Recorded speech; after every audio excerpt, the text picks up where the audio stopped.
चित्रकूट के घने जंगल की एक वीरान रात में दूर से एक कार चली आ रही थी। उस कार को अकेला सवार रंजन चला रहा था। उसकी नजर सड़क से ज्यादा अपने जीपीआरएस पर थी, जो डेस्टिनेशन के बहुत करीब बता रहा था। अचानक सड़क पर एक औरत बच्चे के साथ दिखाई दी, जो कार को रुकने का इशारा कर रही थी। लेकिन रंजन ने कार रोकने की जगह कार को स्पीड दी और बेदर्दी से औरत और उस बच्चे पर कार चढ़ा दी।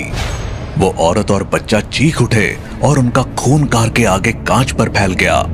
लेकिन रंजन ने स्पीड कम भी नहीं की और कुछ आगे निकलकर देखा तो उसकी आंखें हैरानी से फटी की फटी रह गई। वो औरत और बच्चा वही सड़क पर खड़े थे जैसे कुछ हुआ ही नहीं था। और अब रंजन ने पलटकर सामने देखा तो कांच पर अब खून भी गायब हो चुका था। ये देख रंजन ने अपने माथे से बहता पसीना पोंछा। अच्छा हुआ प्रवीण ने मुझे बता दिया था कि रास्ते में भटकती हुई आत्माएं शिकार की तलाश में इंसानी रूप में मिलेंगी। अगर मदद को रुक गया होता तो कल रात से मेरी आत्मा भी यहीं भटकती मिलती। वैसे भी आज शनि अमावस्या है। आज तो शक्तिशाली आत्माएं आधी रात बाद अपने चढ़ावे को तलाशती है। रंजन घड़ी देखता है, 9 बजने वाले थे। ओह शिट, मुझे आधी रात से पहले वापस लौटना है।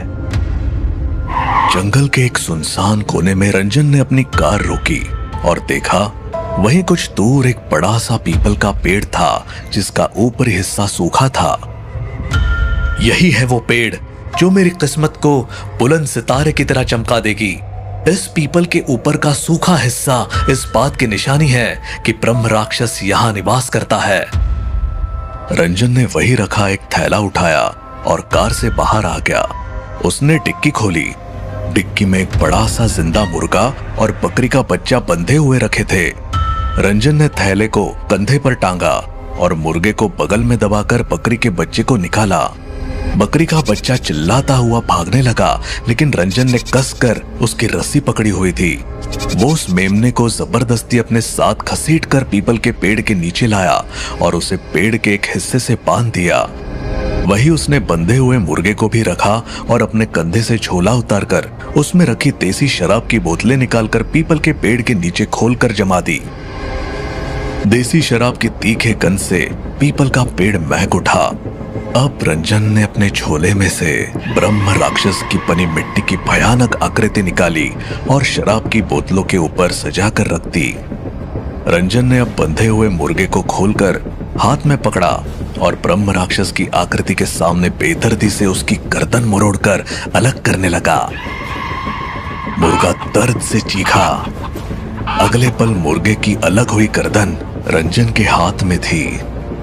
उसने ब्रह्म राक्षस की आकृति के सामने दोनों को रख दिया। मुर्गे का धड़ तड़पते हुए उछल रहा था और फिर बेजान होकर गिर पड़ा। रंजन ने झोले में से कटार निकाली और बकरी के बच्चे को खींच कर ले आया और उसकी गर्दन ब्रह्म राक्षस की आकृति के सामने करके लगातार उसकी गर्दन पर वार करता चला गया। मासूम मेमना तड़पता रहा, चीखता रहा, लेकिन रंजन पर मानो शैतान सवार था। उसने मेमने की गर्दन काट कर अलग कर दी। मेमने की कटी गर्दन से खून का फव्वारा छूटा, जिसे रंजन ने ब्रह्म राक्षस की आकृति के सामने कर दिया। वो मेमने के खून से नहा उठी। रंजन ने अपने चेहरे पर लगे खून को पोंछा और आसमान में हाथ उठाकर पूरी ताकत से बोला, हे ब्रह्म राक्षस, मेरी दी इस भेंट को स्वीकार करना और मुझ पर दौलत की बरसात कर देना, तब मैं दोबारा आऊंगा इससे भी बड़ी भेंट लेकर। कहकर रंजन पलटा और अपनी गाड़ी की ओर बढ़ने लगा। अचानक पीछे से आवाजें आने लगी, जैसे कोई रंजन को पुकार रहा हो। रंजन, रंजन, ये वापस ले जाओ। रंजन, इन्हें वापस ले जाओ। लेकिन रंजन रुका नहीं और ना ही उसने पलटकर देखा। उसने पुकार रही आवाजों को इग्नोर करते हुए गाड़ी में बैठा और गाड़ी पलटाकर वापस लौटने लगा। रंजन की कार फिर से सुनसान सड़क पर जा रही थी।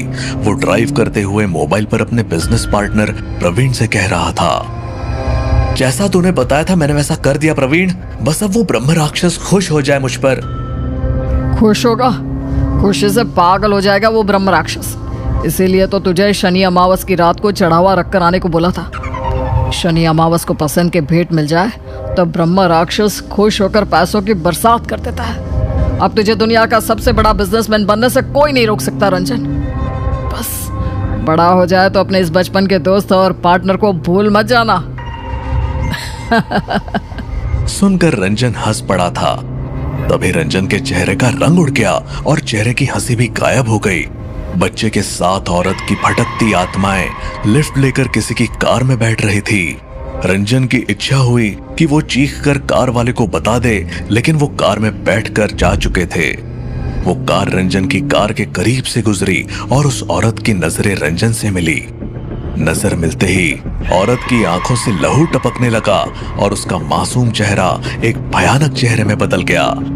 डर की लहर रंजन के बदन में दौड़ गई। फुल एसी में भी उसके पसीने छूटने लगे। रंजन ने कार की स्पीड बढ़ा दी और उस कार को पीछे छोड़ते हुए बहुत आगे निकल गया। जंगली जानवरों की आवाज जंगल में गूंज रही थी। पीपल के पेड़ के नीचे रखे मांस की ओर भेड़ियों का झुंड बढ़ रहा था। अचानक दूर कहीं रात के 12 बजने का घंटा सुनाई दिया और पीपल के सूखे हिस्से पर उल्टे लटके ब्रह्म राक्षस ने अपनी आंख खोली। उसके आंख खोलते ही जंगल का शोर शांत हो गया और मांस के करीब पहुंच चुके भेड़ियों का झुंड रुक गया और डर से पलटकर जंगल के अंदर भाग गया। अचानक उल्टे लटके ब्रह्म राक्षस को रंजन के शब्द सुनाई देने लगे। ये सुनते ही ब्रह्म राक्षस ने खुद को छोड़ दिया और वो सर के बल पेड़ के नीचे गिरने लगा। उसका सर जमीन पर टकराया और वो पानी की तरह जमीन पर फैल गया। उसमें से ब्रह्म राक्षस का सर उठना शुरू हुआ और फिर से वो एक शरीर बनकर खड़ा हो गया। अब वो उस जगह की ओर बढ़ा जहां रंजन उसके लिए चढ़ावा रख गया था। जैसे ब्रह्म राक्षस ने देखा, उसके लिए बनाई आकृति खून से भरी है और शराब के ऊपर रखी है। कटा मुर्गा और बकरा पड़ा है। ब्रह्म राक्षस की आंखें गुस्से से लाल होती गई और वो गुस्से में पूरी ताकत से चीख पड़ा। ब्रह्म राक्षस की गुस्से में भरी चीख सुनकर जंगल के जानवर जान बचाकर भागने लगे। उसकी चीख के प्रेशर से एक मकान की खिड़की का कांच टूटा और वो हवा में उड़कर वो बिस्तर पर सो रहे एक इंसान पर गिरे, जो कि रंजन था। रंजन और उसकी पत्नी घबरा कर उठ बैठे। रंजन की आंखें हैरानी से फटी रह गई, ये देखकर कि खिड़की के टूटे कांच सिर्फ उसी पर गिरे थे, साथ में सो रही उसकी पत्नी पर नहीं। रंजन दौड़कर खिड़की पर आया और बाहर झांक कर देखा तो हैरानी से आंखें फटी रह गई, क्योंकि सिर्फ उसी की खिड़की का कांच टूटकर बिखरा था, किसी और के नहीं। रंजन को समझ नहीं आया ये सब हो क्या रहा था। इसे कोई अनोखी घटना समझकर रंजन और उसकी पत्नी गेस्ट रूम में जाकर सो गए। जल्दी ही दोनों को गहरी नींद आ गई। तभी हल्की सी आवाज कमरे में आने लगी और रंजन की नींद खुल गई। रंजन की आंखें फटी रह गई, ये देखकर दरवाजा अपने आप खुल रहा था। अब दरवाजे से वो मुर्गा और बकरा अंदर आता है, जिसे काट कर रंजन चढ़ा चुका था। उन्हें यूं जिंदा अपने घर में देख रंजन डर से चीख कर उठ बैठा। अगले पल मुर्गा और बकरा कूद कर रंजन पर आए और हमला करने लगे। मुर्गा चोंच से नोच कर रंजन का मांस निकाल रहा था और बकरा अपने दांतों से रंजन का मांस खींच रहा था। रंजन पागलों की तरह चीखता जा रहा था। अचानक रंजन की पत्नी उठती है और देखती है रंजन का मांस अपने आप निकल रहा था। ये देखकर वो चीखती है और रंजन का ट्रांस टूट जाता है। रंजन देखता है वो कमरे में अपनी पत्नी के साथ था और मुर्गा बकरा वहां नहीं था, लेकिन उसके शरीर से नोचा हुआ मांस दिख रहा था। रंजन की पत्नी रंजन को तुरंत हॉस्पिटल ले गई, लेकिन अगले ही दिन बिना किसी को कुछ बताए रंजन अस्पताल से निकल गया और वो सीधा अपने बिजनेस पार्टनर प्रवीण के पास पहुंच गया। रंजन ने प्रवीण के केबिन में घुसकर सीधा उसकी गर्दन पकड़ ली और वो बोला, ये क्या हो रहा है मेरे साथ प्रवीण? तूने तो कहा था मुझ पर पैसों की बारिश होगी, पर ये तो मेरा मांस नोच रहे हैं। सुनकर प्रवीण हंस पड़ा और खुद को रंजन की पकड़ से आजाद करवा कर बोला, तू पढ़ा लिखा गधा है रंजन, तुझे इतना भी नहीं मालूम? ब्रह्म राक्षस ब्राह्मण कुल का होता है। वो मांस मच्छी और शराब को छूता तक नहीं, और तूने उसे चढ़ावे में दे दिया। अरे नहीं पता था तो पहले पता करता। अब तो तूने ब्रह्म राक्षस को गुस्सा दिला दिया है, वो अब तुझे छोड़ेगा नहीं। क्यों किया तूने मेरे साथ ऐसा?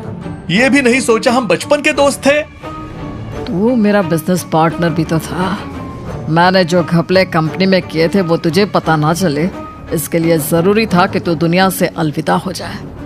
इसीलिए मैंने तुझे लालच में फंसाकर शनि अमावस्या को मांस मदिरा ब्रह्म राक्षस को चढ़ाने भेज दिया। अब तेरी जान ब्रह्म राक्षस लेगा और मेरे रास्ते का कांटा भी दूर हो जाएगा। अब तू भाग, यहाँ से जितनी दूर हो सके भाग जा, क्योंकि तेरे पीछे अब तेरी मौत बनकर ब्रह्म राक्षस है। रंजन गुस्से में प्रवीण को मुक्का मारता है और वहां से भागता है। रंजन की कार उसी पीपल के पेड़ के सामने रुक गई थी। रंजन कार से निकलकर दौड़ा और पीपल के नीचे से मांस मदिरा और खून को पागलों की तरह साफ करके फेंकने लगा। अब वो जगह साफ थी और रंजन वही गिरकर रो पड़ा और माफी मांगने लगा। मुझसे गलती हो गई ब्रह्म राक्षस जी, मुझे फंसाया गया था, मुझे माफ कर दो। रंजन बच्चों की तरह रोने लगा। पेड़ पर उल्टा लटका ब्रह्म राक्षस उसे देख रहा था। देर रात प्रवीण के पास पुलिस का कॉल आया। हमें आपके बिजनेस पार्टनर की लाश चित्रकूट के जंगल में पीपल के पेड़ के नीचे मिली है, आप शिनाख्त करने के लिए आ जाओ। जी मैं अभी पहुंचता हूँ। कहकर प्रवीण ने कॉल काटा और वो खिलखिलाकर हंस पड़ा। प्रवीण लाश शिनाख्त करने ड्राइव करता हुआ चित्रकूट के जंगल में रात को गुजर रहा था। वो खुश था। तभी उसने देखा एक औरत अपने बच्चे के साथ खड़ी रास्ते में लिफ्ट मांग रही थी। प्रवीण ने उन दोनों को बैठा लिया। कुछ दूर जाते ही कार बेकाबू होकर पेड़ से जा टकराई और कार में धमाका हो गया। चलती हुई कार से वो औरत